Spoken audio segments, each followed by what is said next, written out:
Nous avons dit notre sous-thème, nous l'intitulons « Comment faire face aux problèmes de finances dans les couples ». Mon frère, ma soeur, nous sommes en train de dire l'Éternel Dieu, après avoir créé l'homme, parce que lui, il est Dieu, il a toujours vécu.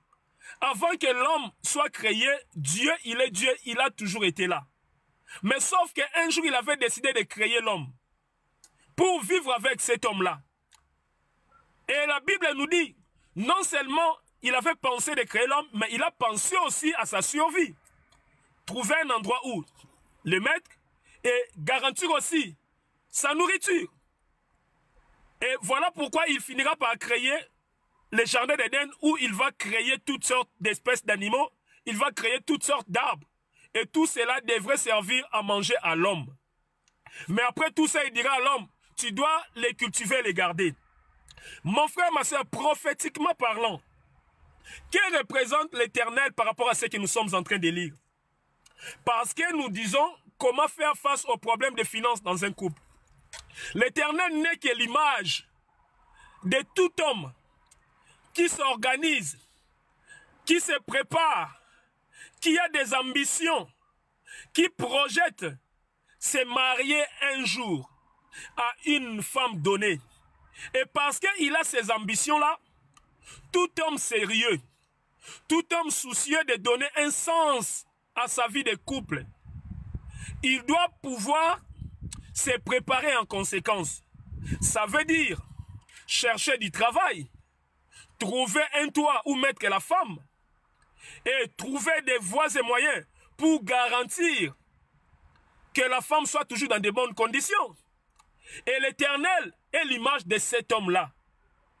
Et le jardin d'Éden, c'est quoi? Le jardin d'Éden, c'est l'image de la vie des couples que l'Éternel Dieu devait avoir avec Adam et Ève. Le jardin d'Éden, c'est l'image de la vie des couples que toi, mon frère, qui s'apprête à épouser une femme, la vie des couples que tu dois avoir doit être comparable au jardin d'Éden. Mais de quoi était constitué le jardin d'Éden? La Bible nous dit dans le jardin d'Éden, il y avait tout pour que l'homme qui devait y habiter ne manque de rien. Dans le jardin d'Éden, il y avait des différentes sortes d'animaux qui devaient servir à manger à l'homme. Il y avait des différentes sortes de légumes, des différentes sortes d'arbres qui devaient servir des légumes à l'homme. Il y avait tout, il y avait des poissons, il y avait tout.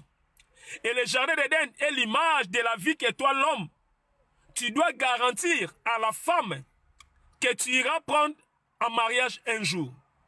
Et il ne faut pas s'hasarder à aller chercher une femme du moment où tu n'es pas encore préparé. Si l'Éternel Dieu qui a créé le monde, après avoir créé l'homme, il ne les a pas laissés perdus dans la nature. Il a pris toutes les dispositions pour que ces derniers mènent une vie dans de meilleures conditions dans les jardins d'Éden. À plus forte raison, mon frère, ma soeur, toi qui écoutes ces messages, peut-être tu projettes te marier un jour.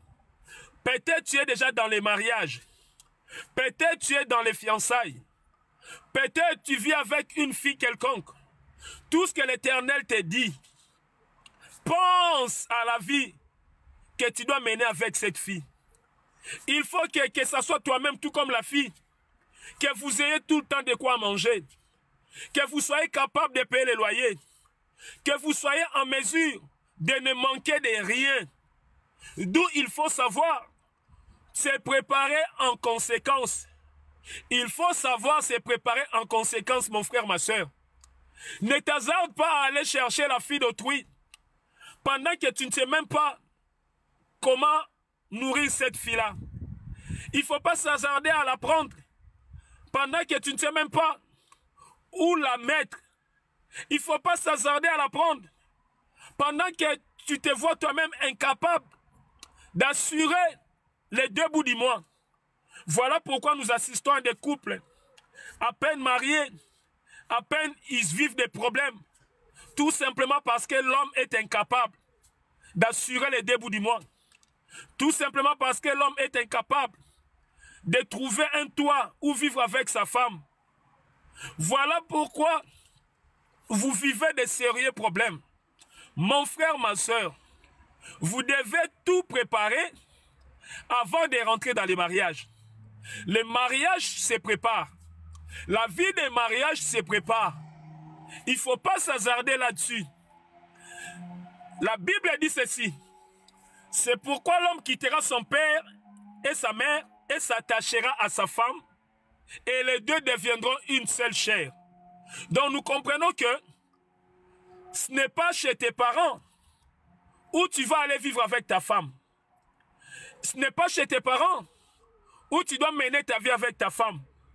Je peux comprendre circonstanciellement, la vie a beaucoup de réalités. Il se pourrait que déjà à la base, tu avais ta maison, tu vivais avec ta femme, mais les circonstances de la vie peuvent faire à ce que vous fassiez un repli. Parce que peut-être tu as perdu le travail, parce que peut-être les propriétaires vous ont mis dehors, juste momentanément. Cela n'est pas mauvais. Tu peux faire un repli vers tes parents, le temps de voir comment rebondir. Mais que cela ne dure pas, mon frère, ma soeur. Là, nous revenons à notre message.